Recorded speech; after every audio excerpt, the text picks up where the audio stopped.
Howdy. Let's get this thing started.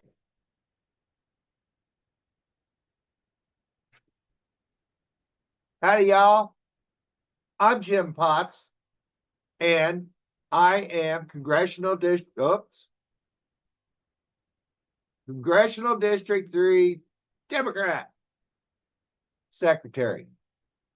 And, I don't know, August or so in 23, our vice chair resigned, and I assumed his position. And that's when I joined the State Central Committee. So I've got almost 2 years worth of experience on the Central Committee, and I've learned a lot of things, and I'm going to share those things with you. Now, normally, when I want to get into the weeds, I change my background. Let's see here. To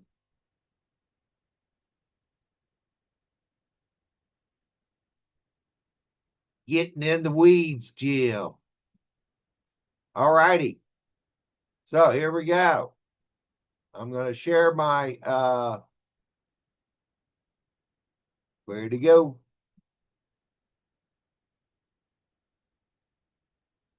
There he is. Share that.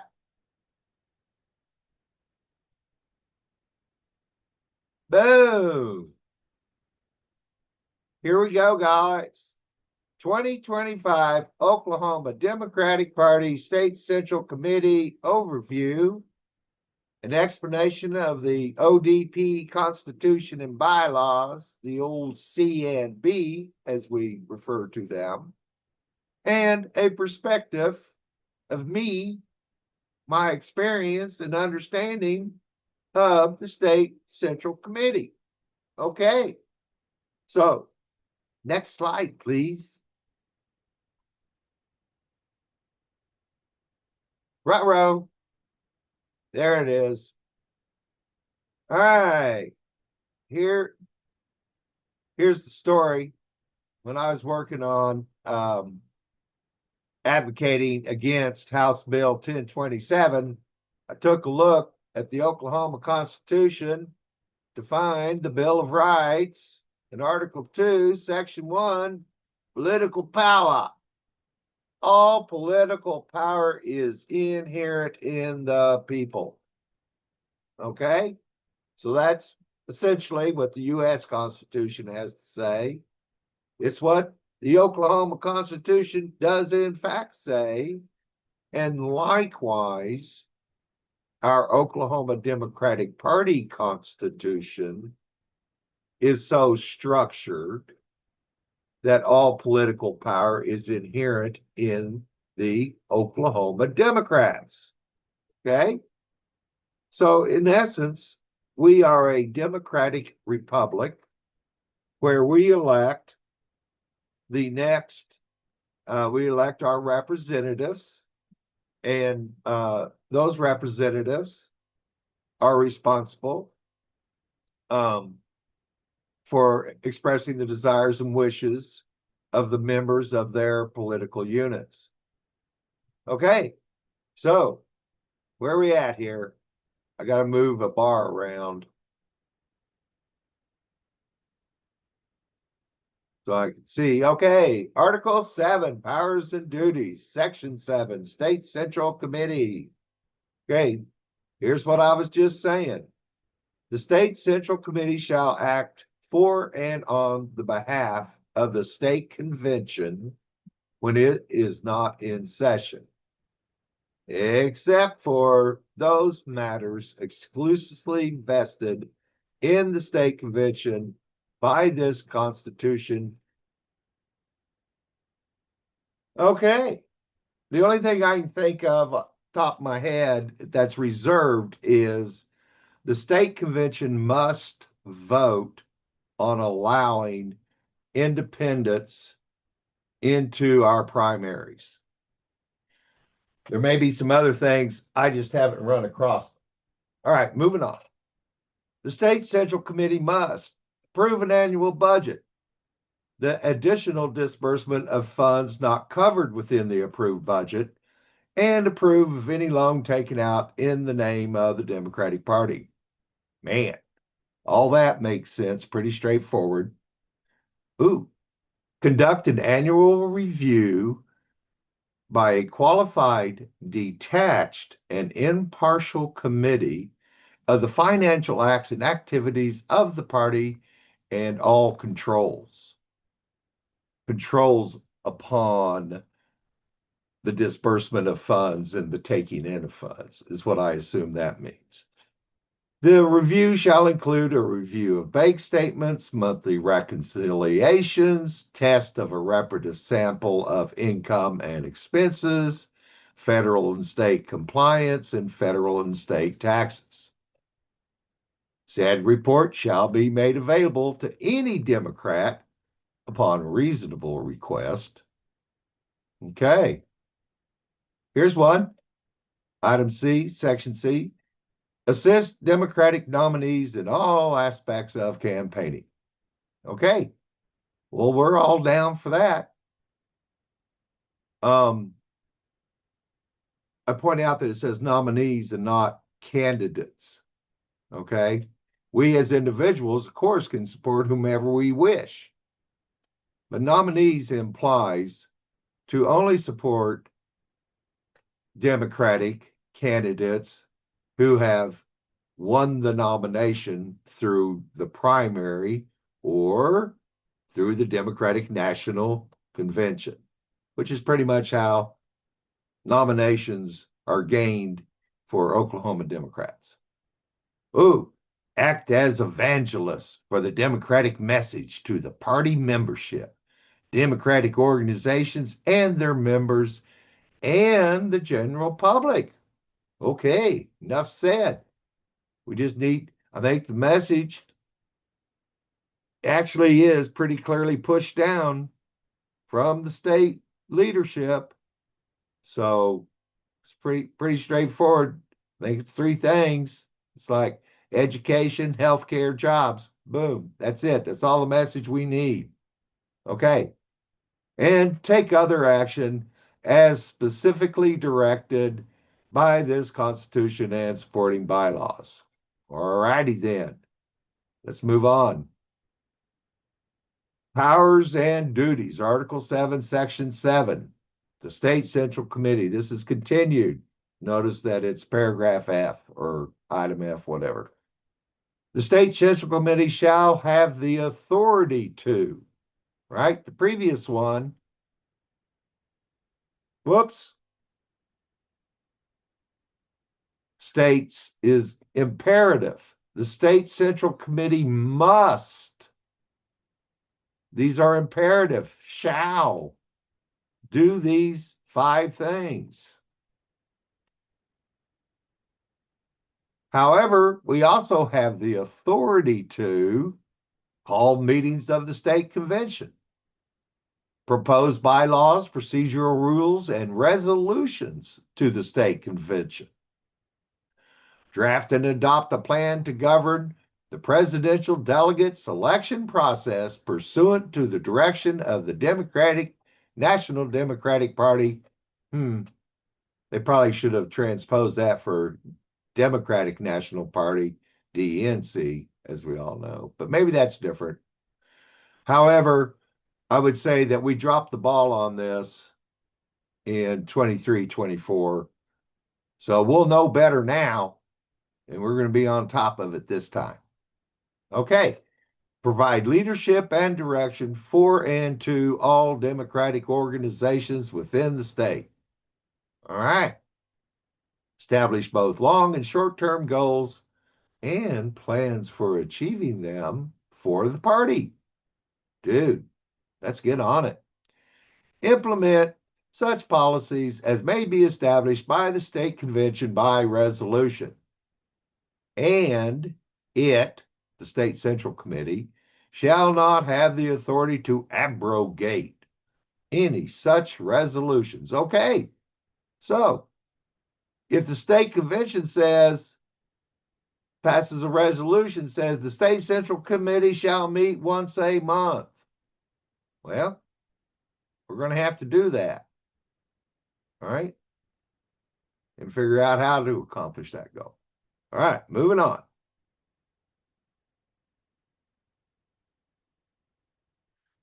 Okay, we still have the authority to establish ad hoc committees to advise and implement policies.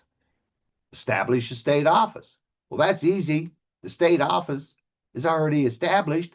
All we got to do is raise enough money, do some serious fundraising to properly pay for the rent and the staff to work in that office. So if you want the state party to do more things, then raise more money. We can hire more staff to assist us. I know that the current staff's been working hard and they've been doing a lot more than previous staff have.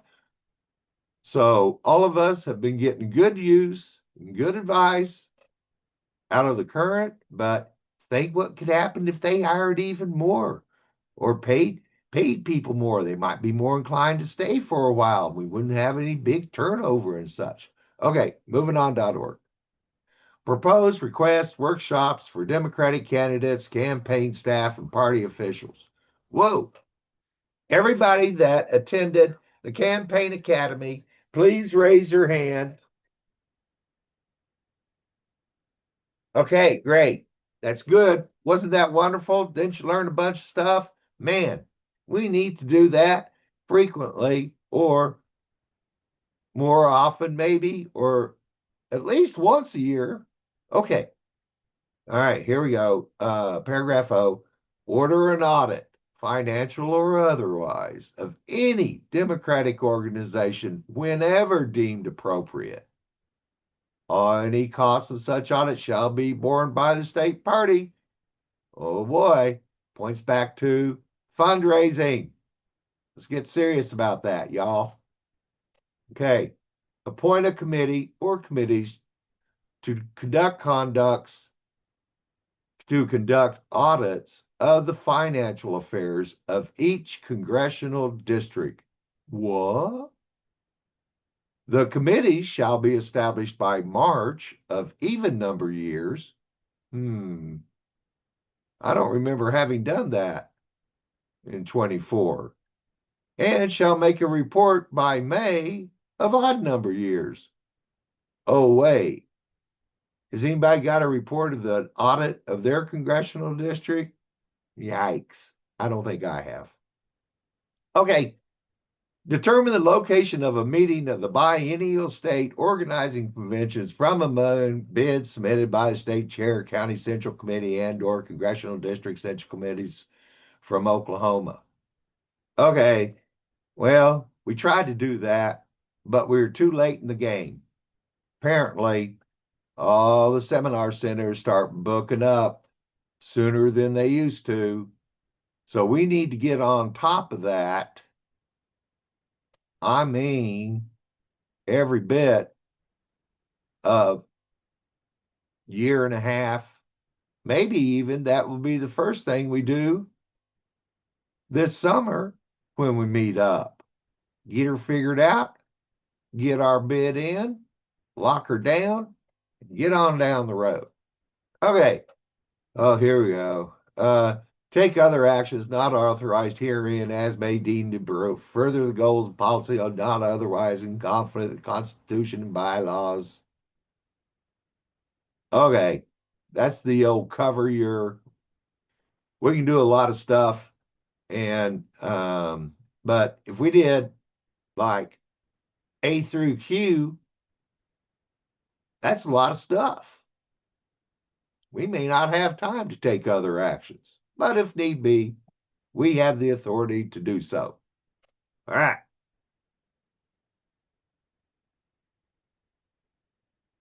State Central Committee, Article 6, Section 3. So you say, wow, Potts, who knew? This is great. We got all this Central Committee.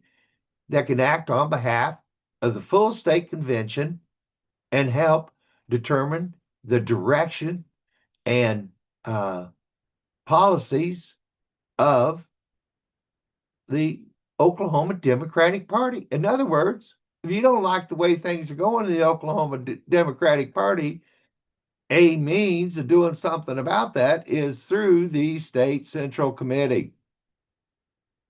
So you say to yourself, well, Sam Hill's on this committee? All right. All the state party officers. Well, you know them: chair, vice chair, treasurer, secretary. Okay. Any members of the Democratic National Committee from Oklahoma? Well, you know them too. That's David Walters and Kalen Free. Well, actually, I didn't meet Kalen until I got on the Central Committee, so maybe you don't know those people. The 4 state affirmative action officials that are elected by the state convention. Okay. 2 members of the County Chairs Association. Ooh. I don't know that we have an active County Chairs Association. As a matter of fact, that one kind of caught me by surprise, and I had to revise my Google sheet. Okay, the president of each of the recognized Federation of State Democratic Clubs who shall be voting ex officio members. Ex officio means you don't count towards quorum, but you do have a vote. Okay, and now here's another one for provisional federations. The president of each state federation whose bylaws have been approved by the state central committee, but has not been established in the Oklahoma Democratic Party bylaws. Okay, so you're not quite in there yet. And since we usually only amend the bylaws every 2 years, there could be people that have established under whatever article it is that's under, and they're all good to go, but they haven't switched up the bylaws. Okay. They still get a seat, but they don't count towards quorum either. Right? Because there's a section that says that provisional federations presidents have the same rights as real federation presidents. So that would imply they have the right to vote at the Central Committee, but they don't count towards quorum. All right, moving on. Whoops, I didn't mean to do that. What I meant to do is drag this out so I can read it. A representative selected from among the Oklahoma's congressional delegation. We don't have any of those. A representative selected from among the Democratic officials elected statewide. Ain't got none of those. A state senator selected by the caucus. Ooh, we got what? 8 of those? 12? I can't remember off the top of my head. State representative selected by the 12, yeah. Selected by the Democratic caucus of the House. Okay, so we got like 24 of those to choose from. All right, so let's see who we got. Here we go. Now, the blue indicates that Alicia Andrews is the chair. The yellow indicates that she's up for election here in June. The treasurer, right, was elected to Congressional District 1 chair, so that vacates that post. And the state affirmative action officer was elected to Congressional District 5 secretary. So here they all are, and we'll take a look at them one at a time now. Okay, state party officers. Alicia, Corey, Charles, and this was Rachel Hunsucker until she moved into the CD1 position. Democratic National Committee members. David Walters Kalen Free, and I included parliamentarian Tim Reese in here.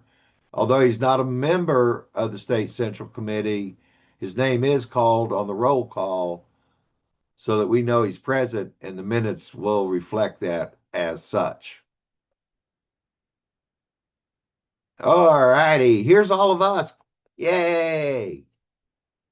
So in CD1, we got Rachel Hunsucker, Jim Provenzano, Emily Gamble, she's returning. CD2, we got all new peeps. Stacy Gorley, Dusty Phelan, Charlotte Young. CD3, same peeps, all reelected. Sarah Avery Potts.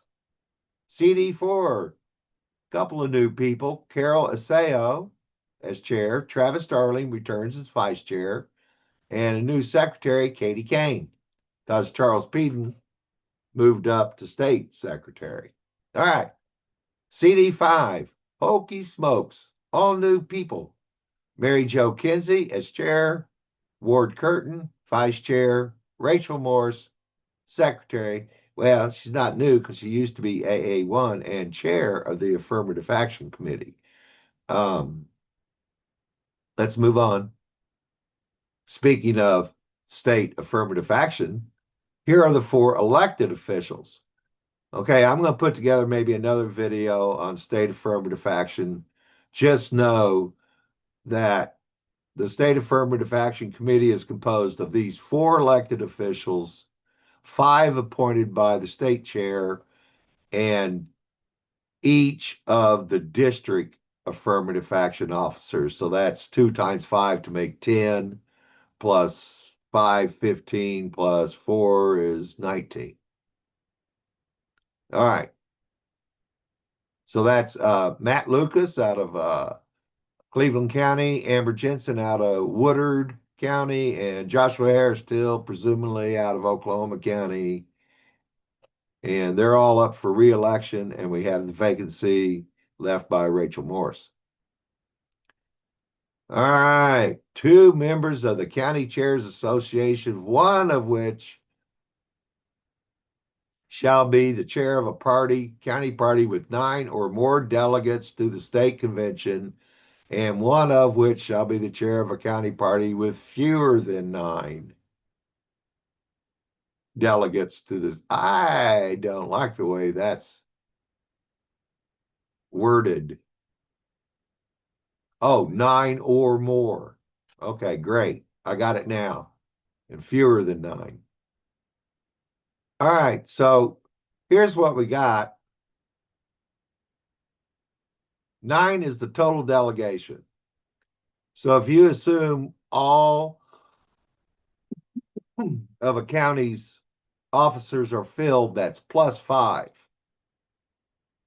Okay. So Carter County is where we start, and they receive 4 delegates plus 5 officers to make 9. So everybody from Carter County down. So everybody, all the 4s have 9 and are eligible to be in the big counties.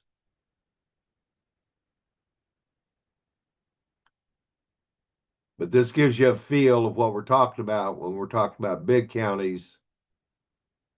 I probably need to remake this slide, include all the 4s, and show the first 3 county, which I don't recall off the top of my head. So I'm moving on. Oh, either way, there is no state chair association, and therefore they haven't chosen their big delegate or their little delegate. Okay, the president of each of the recognized federations of the state Democratic Party, who shall be voting ex officio members. The president of each state federation of the Democratic Club, whose bylaws have been approved by the state central committee under Article 11, but which has not been established in the Oklahoma Democratic Party bylaws. So I know that the Women's Federation have had their convention, but nobody told me who they elected, and I didn't bother to ask because I've been real busy. So I left Betty here in Yella. I know that Jakia is stepping away. She may even be aging out, come to think of it.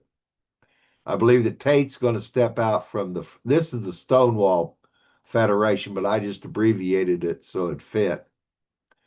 Rita was reelected as president of the Veteran Federation of Democrats. Um, Cherie Dickerson, Berlinda Radney, Alex Yavareno was elected as the president of the Latine Federation. However, Alex was elected as affirmative action officer in Congressional District 4, I believe. So that leaves this post vacant. Anastasia Pittman heads up the Native American, and Amy Hossain heads up the Oklahoma Asian American Pacific Islander Federation. Now we got the OAAPI, Happy, hasn't quite qualified under Article 11, but she still sits on the committee as a guest. Does not count towards quorum, of course, because even if she was, it'd be ex officio, and likewise does not have a vote. All right, but that's who was the former. If she wins that House District 74, she may give up this thing. Let's hope the best for her and us. All right, moving on. Okay, a representative selected. Okay, we talked about this. So here's who we got from the state house. Mary Bourne was the former. She stepped in to fill a role, and I don't know if the caucus has selected her to represent them on the Central Committee. Jared Deck likewise was elected, or Jared Deck was elected by the caucus to represent them on the Central Committee. So the total, we've got 39 total delegates, but that included the parliamentarian. So we got 38, which is the SCC, total SCC minus the parliamentarian, right? So 38 total members, not including the parliamentarian. We got one federation not recognized, Happy. We got 9 ex officio members, so that's 10 to make 28 members towards quorum times 40%, it's 11.2. You round that up to 12 members, which would constitute a quorum of the state Central Committee. Take a breath, Jim. Whew. All righty. So I believe that many of you have received a call for the June 5th meeting of the State Central Committee. So there was an earlier meeting, but there was some controversy about the call. And so Ms. Alicia Andrews rescheduled, and she put out a call. A meeting shall be called by the state chair, right? Mail, electronic, all members of the State Central Committee 10 days out. And the letter, email, shall state date, time, and location of the meeting. Meeting dates, times may be preset by the state chair with the advice and consent of the State Central Committee. So we often do that. We say, okay, here's our meeting schedule going out in the future. Everybody say aye, aye. Everybody opposed say nay, nay. Ayes have it, boom. So all of us can build our calendars out of these meetings occurring across the next year. And it's really convenient and it's a good thing. And the sooner we do that, the better. we can always change it if you see things coming up that we didn't see when we voted. Okay. Notice of meeting shall be mailed, electronic or otherwise. All the members 10 days prior, same story. Unless the date of the meeting shall be less than 10 days from the date of the meeting at which it is set, in which case notices shall be mailed at the earliest possible day. Okay, this is B.1, which means it modifies the preset dates that have been set. Okay. Typically, we're able to meet that 10-day deal. But if a meeting isn't, so that's the only time you can be less than 10 days out, is if all of a sudden something occurs and that predate, oh my God, that's not going to work. We need to move that, Something catastrophic has happened. Big tornado. Somebody blows up a building, whatever the case may be. All right, C. And here's where we come in, State Central Committee. A meeting may also be called by 10 members signing a petition. By members, it means us, State Central Committee, which calls for a meeting, states date, time, and location, should always include a call-in number or Zoom option for those who can't meet in person, mailed, electronically, otherwise. All members at least 10 days out, same deal, 10 days out to the date of the meeting. If in the event the state secretary refuses to send these notices after being presented with a petition, right? Any of the petitioners may mail electronically or otherwise the notice of the meeting. Okay, the notice of a meeting of the state centrally shall include an agenda. Any item not on the agenda may be considered upon a 2/3 majority of vote of those present and voting members of the State Central Committee. This is essentially a suspension of the rules to add an agenda item.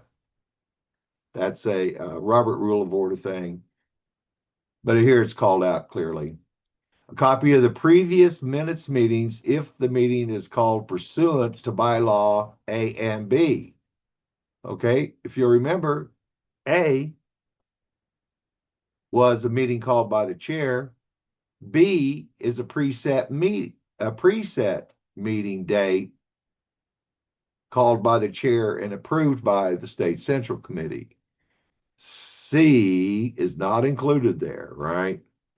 So C doesn't have to furnish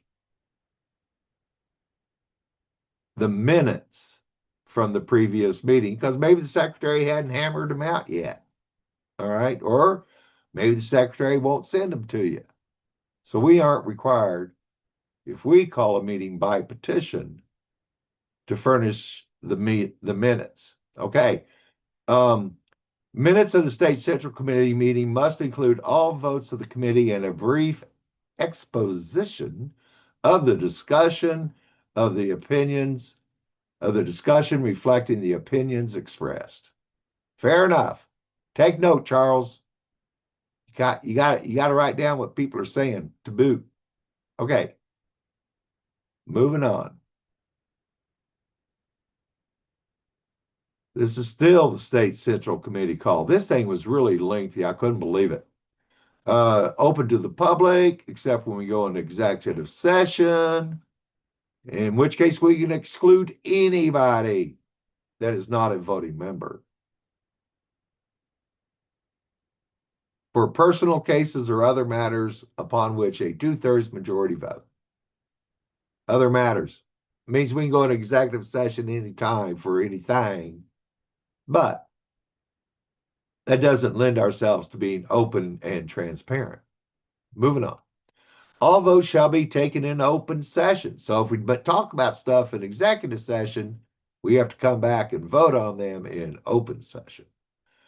Absent members may vote via conference call or speakerphone at the time a vote is taken. Their vote will be counted. Their presence will be noted as present by phone and will not be counted for a quorum at a non-conference call meeting. Okay? So if we have an in-person meeting and people can't make it, but they phone it in by Zoom or whatever, their votes count, but they don't count towards quorum. Take note, Charles. Okay. Central committee meetings may be conducted via conference calls should circumstances warrant.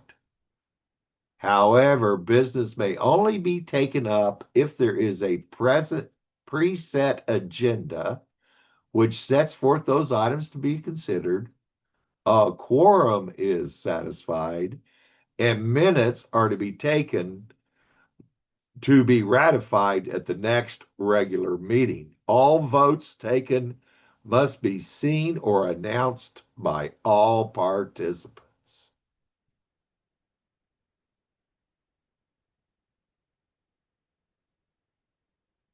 Man, this call bylaw goes on and on. State party chair, vice chair, the chair's absence after attending summer and winter meetings of the DNC shall create a written report within 3 weeks of each meeting. Oh, I wonder when the summer meeting is. The report shall cover each of the agenda items of the meeting and must include each of the Oklahoma delegation's votes during the meeting in the report. Huh.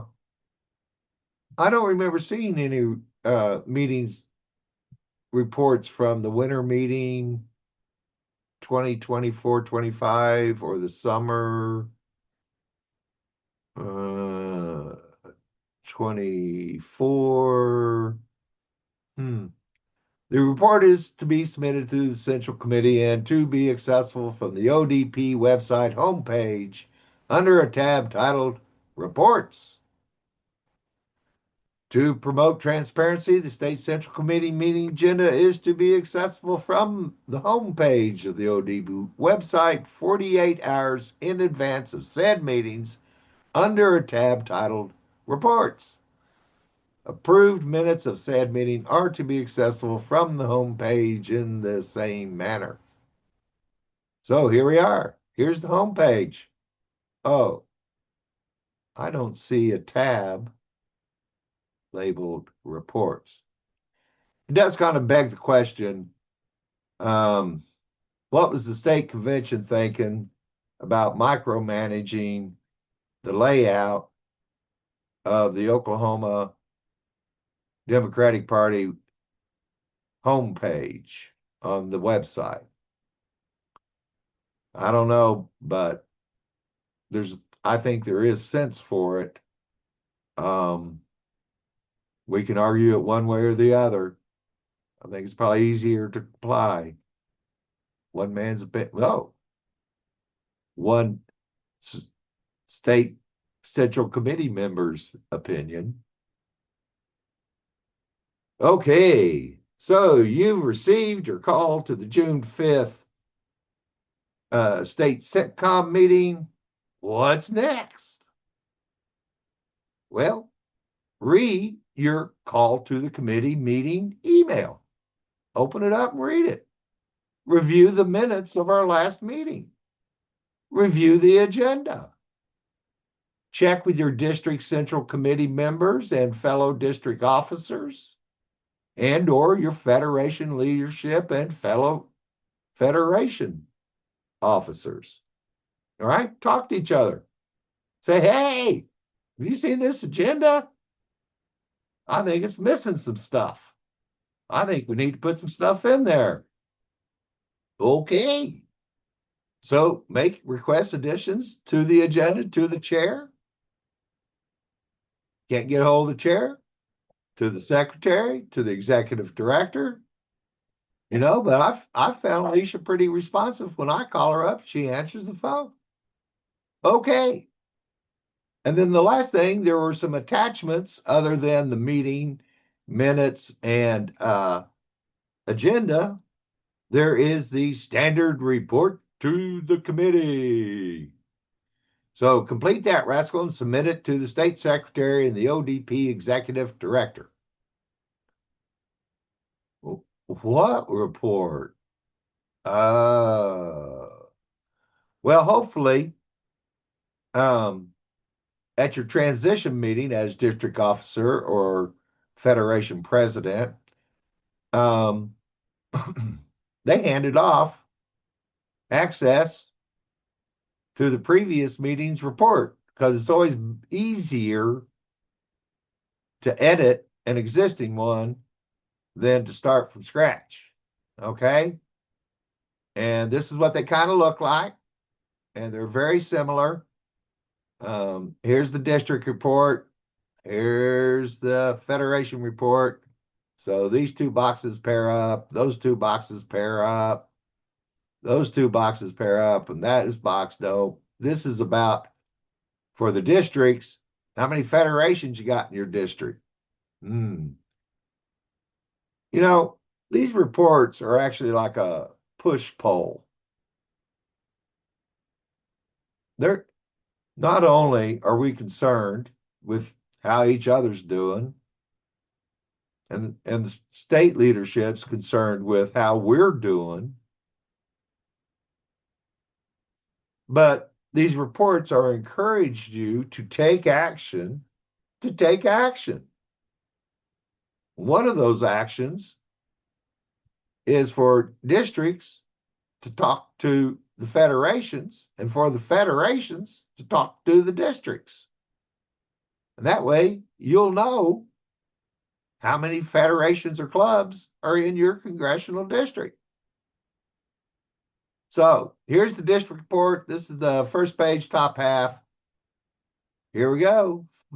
Balance at last report, money raised, current balance, total counties that are in your district, total counties organized, total counties not organized, federations in your district, how many are active, how many are just getting formed, okay?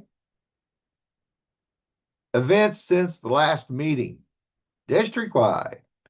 They have the examples here: voter registration, fundraiser, forums, trainings, etc. Upcoming events, district-wide. Same example. Like I was talking about, this being a push poll, we typically list the activities of the district central committee members and the activities of our 32 counties, of which only 14 are active. So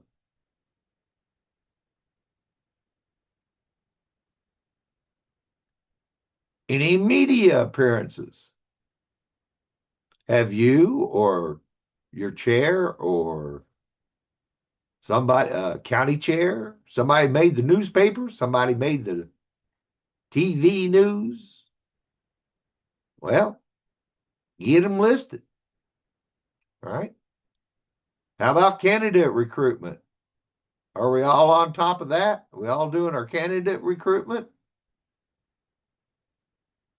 Are we all keeping up with election results, candidate wins, and or challenges? Challenges is a euphemism for lost. So we want to track our wins and losses. We want to know where we lost and why, so we can do some analysis. What do we need to do different? What do we need to do more? So it's important for us to track the elections we win and the elections we lose. And I would say, let's be aware, and that's every ding dong county, every ding dong township and city,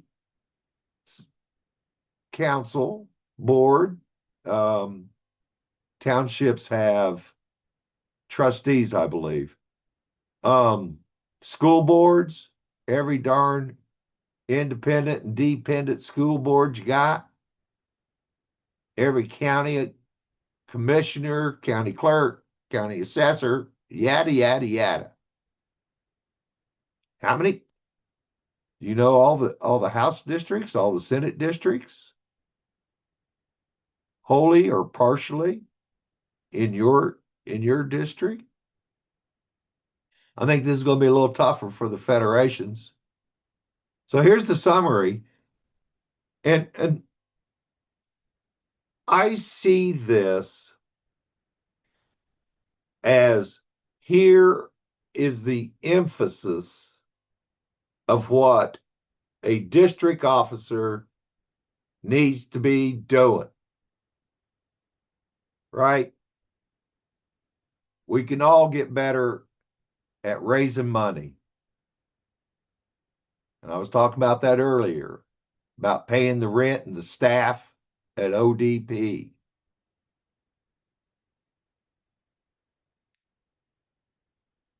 Counties, organized and unorganized.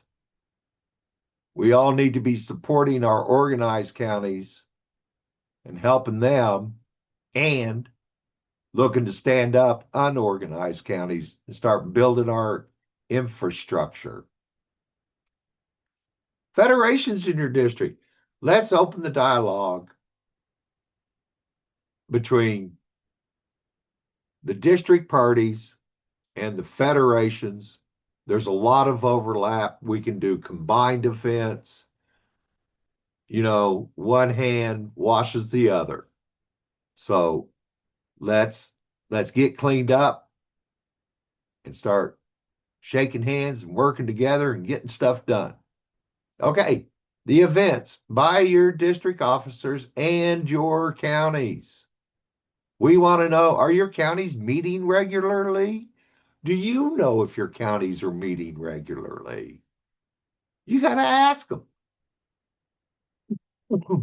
Hey, Alex, did you? No, we didn't meet last month. Yada, yada, yada. You know, everybody was out harvesting the wheat crop. Whatever the case was. Okay, upcoming events, same story. By your district officers, including your affirmative action officers and your counties. What do they got planned? What's coming up? You know, you got to ask them that so you can know if they need some help or if there's anything that you can do to improve that. Maybe you can bring in some neighboring counties and they can all go down there for Big Burger Day in Canadian County, El Reno, or whatever the case may be. Okay. Media appearances by your district officers and your counties.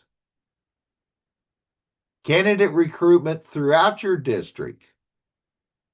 Candidates are to be at all levels from local up to the U.S. Congress and maybe even the President of the United States.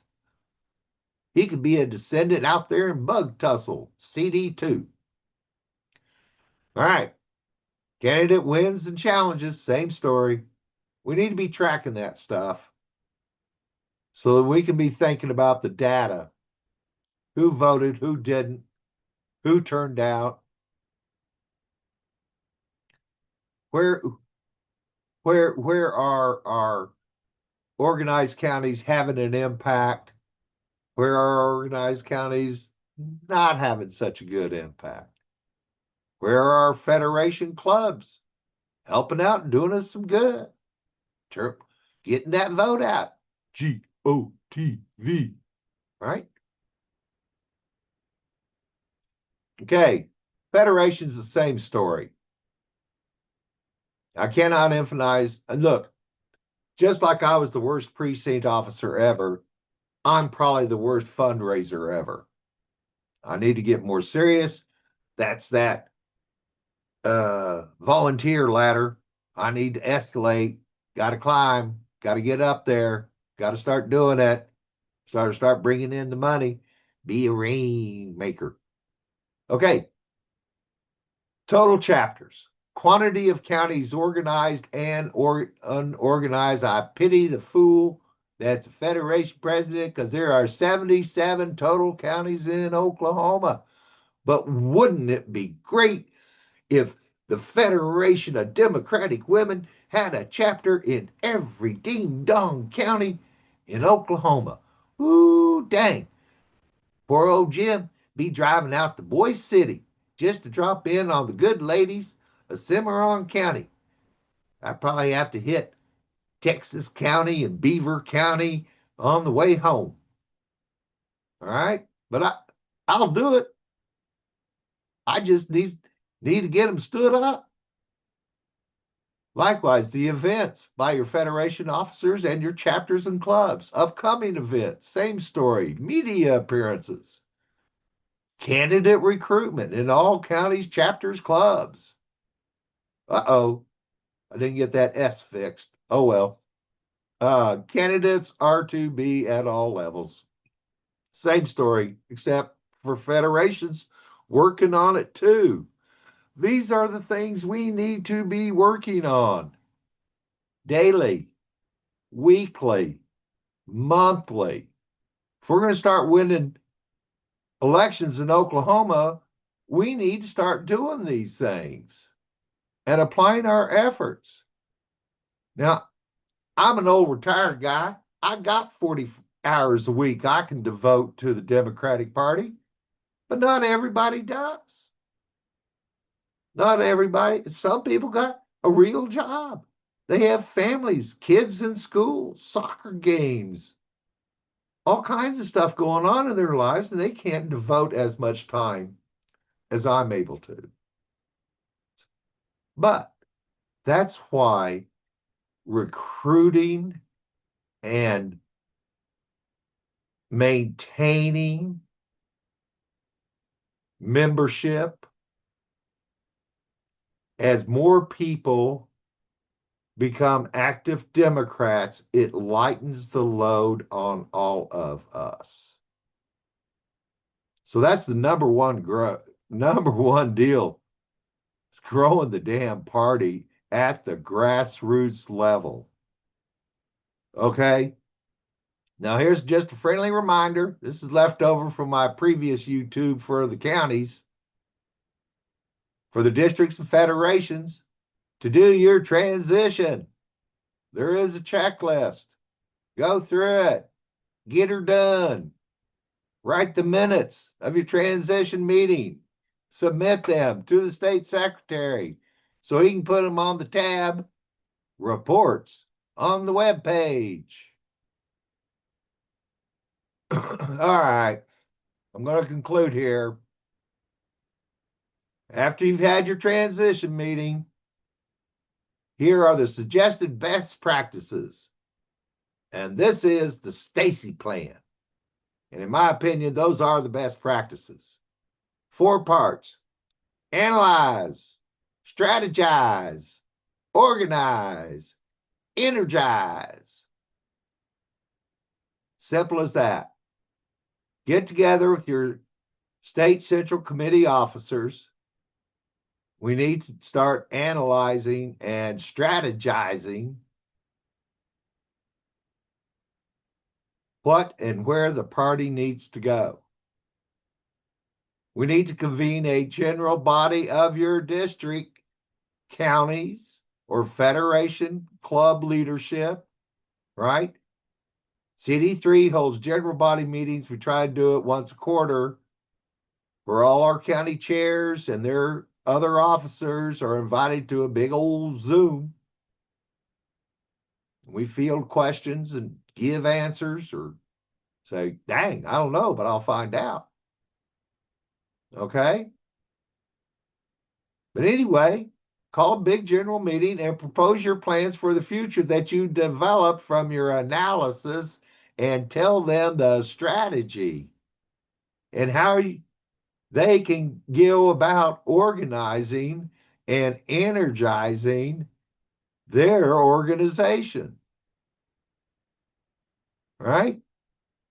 And I want you to push up, push down. What do you mean by that, Potts? I want you to push up against the state party offices. I want you to help ensure that they're doing their job and assist them when you can. And I want you to push down on your county officers to make sure they're doing their jobs and to assist them where you can. All right? Encourage and support your organization and state party. Encourage, support, train, educate, and all the other things it takes to start building your counties or chapters and their party infrastructure.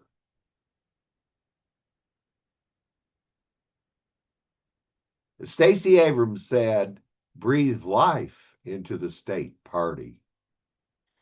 This begins with your district or federation and your county parties and chapters.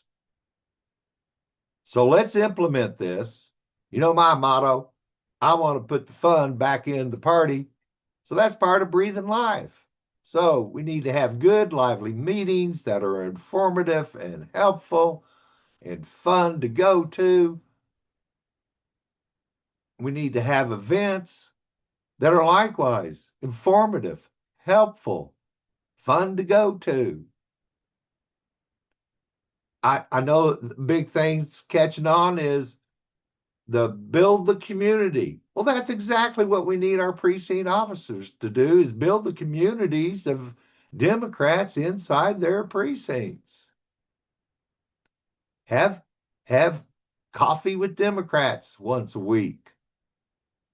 Have happy hour with Democrats once a week. Whatever happened to the movie club? There's all kinds of things that we can be doing. And we, the State Central Committee, can be implementing those things and ensuring that they get done. All right, y'all. That's all I got to say.